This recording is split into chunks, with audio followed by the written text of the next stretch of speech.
Joining me right now, I mean, the word legendary and iconic, those are not apt descriptors. There needs to be something larger to describe one of the most prolific actors in the last several decades. He's joining me right now, Mr. Ernie Hudson. Ernie, thank you so much for taking the time. Thank you so much. It's great to be with you, spend some time together. I appreciate it. Prolific is a word that I use to describe you because when you look at your credits, whether you scroll down IMDb or what have you, you have done so many projects and have always consistently been working on something. Where does that drive come from for you?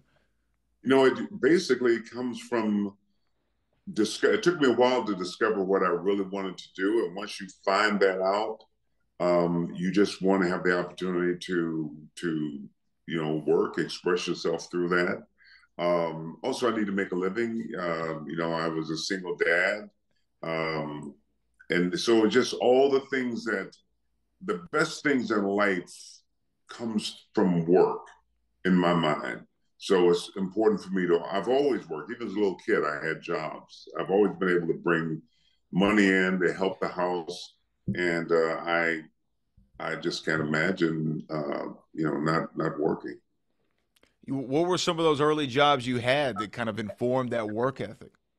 Well, when I was a kid, the first job I had was picking fruit. My family, they come up from the South, and a lot of the work that was there. I was born and raised in Michigan, but they had a lot of fruit farms. And so, the earliest job I remember is I must have been, I know I wasn't in school, picking fruit. And I remember working so hard to fill this little quart basket up. And I got it filled and I was so proud. And I was taking it to my grandmother and tripped and spilled everything. And there were people who laughed. So it's kind of a good and bad memory. But and when I was a little kid, in the winters, I would go out and there was a fish market that would give me their empty wooden boxes, and I'd chop them up and take them around door to door and sell wood to people. They had the wood burning fireplaces. Work with gardeners, on their trucks. I'd go out and just whatever I could do to bring money in we didn't have very much. So I was just always felt the need to work. My grandmother, who raised me, my mom died when I was 3 months old. I never knew my dad, but my grandmother gave me the feeling that whatever I did would made all the difference. And so she just, when I was in grade school, on the weekends, I'd get up at 4 in the morning, go down to a corner and wait for the truck to come by. People would, stand on the corner, and then they drive us to some farm. Had no idea where we were going. And you get out there before the sun came up, and you work until about 5 in the evening. And I think I'd make probably $1.50, but I felt very proud of being able to contribute. The worst job probably, I worked in a foundry Oh, in wow. my last year in high school, and my job was shoveling dirt for the molders. The guys who it was they made these molds for automobile engines, and so they were on a top level, but they had a conveyor belt that carried the dirt up and dumped it on the belt. So my job was in this large room filled with black dirt, and I had to shovel dirt into these cups that kept going up. So all for 8, 10 hours, I just shoveled dirt, and it was, and you never had the satisfaction of filling anything up because it just kept moving, and you just kept. But I've always been able to sort of make a game out of work. So I found a way to have fun. I quit the job when they wouldn't give me the day off to graduate, and missed my prom. But I thought, no, I'm going to my graduation. So, I've Always been working. always been working. And when I discovered acting, It's like, okay, I can work, and this is something that I don't have to shovel dirt, and I can have fun. So, so I just stay busy. And busy right now. I mean, over these last several years, obviously with Afterlife coming out and now Frozen Empire, you have Family Business that's coming out. It just announced today. Oswald Down the Rabbit Hole, which sounds very interesting. Let me Yeah, ask you first though about. I want to ask you something specifically about Ghostbusters: Frozen Empire. I saw the film. I love the movie. What I love most is the progression of Winston and where we first saw him in '84 and where we find him in 2024. And I would want to ask you as an actor, is it satisfying to have this new story to tackle for Winston Zedmore's character? yeah. For me, it was one of the reasons that I'm still doing the films. Winston came in, looking for a job. Yeah. And I don't think it's any secret that the original script was a much more developed character.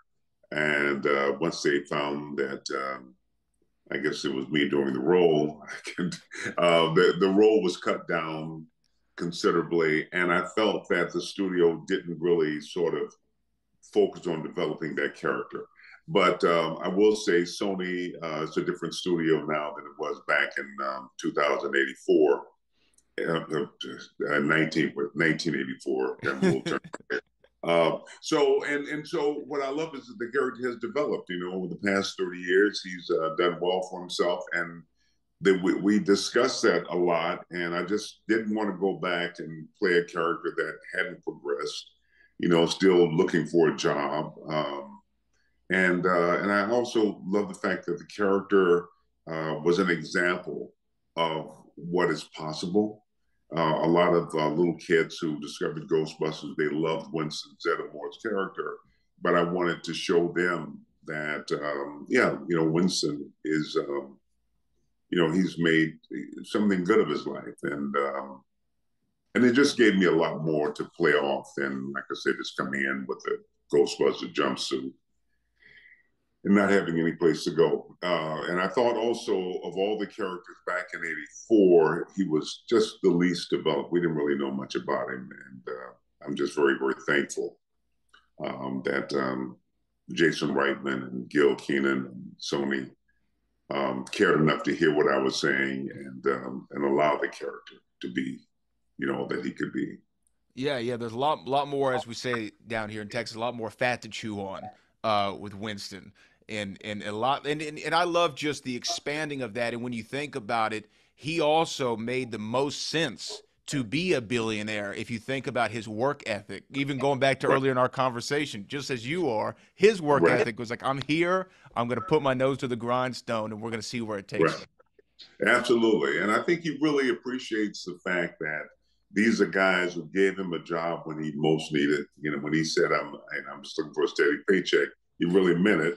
And and he's so appreciative of what they did for him. And I think he's one of those guys who's really loyal, and he doesn't forget. I think he's helping Ray stands with his rent. He's always been there for the guys, and yeah, and that I think that it just speaks a lot to just what I call living a good life. And then when we had the meetings, I really expressed to them in my own life. The one thing that's important for me is that I be some kind of an example of what's possible. Not that I'm doing anything truly, extraordinary, but just live a good life and be, a decent human being. So, Yeah, yeah. Well, you've definitely done that. Now, this Oswald down the rabbit hole. When you read the concept of it, it's a really incredible concept yeah, of this animator who's locked in this prison and comes out. I mean, what attracted you to this movie? I mean, at first, yeah, I mean, I'm not totally sure how this is all going to go. I'm excited about it. The filmmakers are pretty amazing, and they're still in the middle of working the script out. But I'm always looking for something a little bit different. In this business, they try to kind of say, oh, he does this well, and then that's all you'll do for the rest of your career. And so I'm always trying to break out of that sort of box a little bit.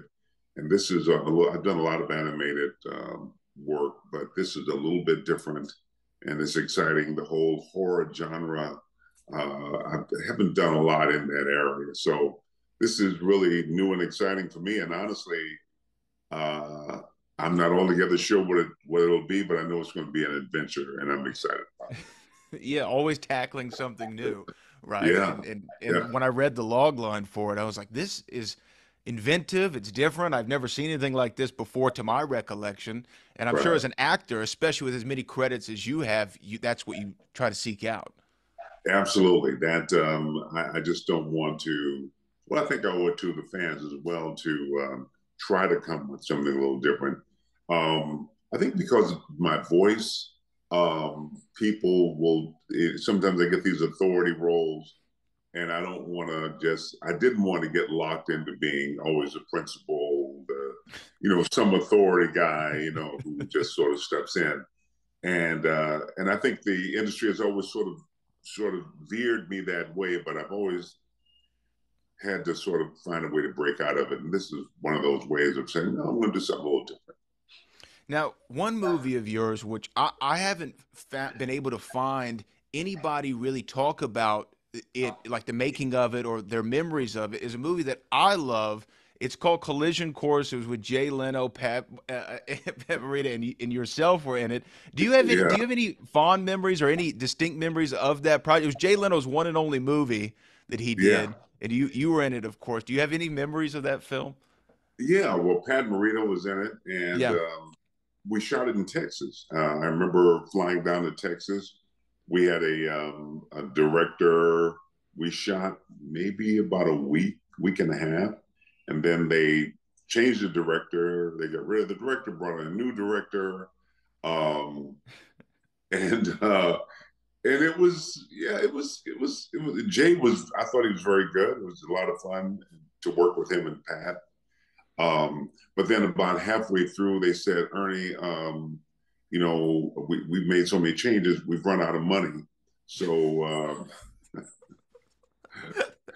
so we can only pay you so much, and will you, unless if you want to stay and work for the rest of the movie for free, and I'm like, nah, that doesn't feel too good.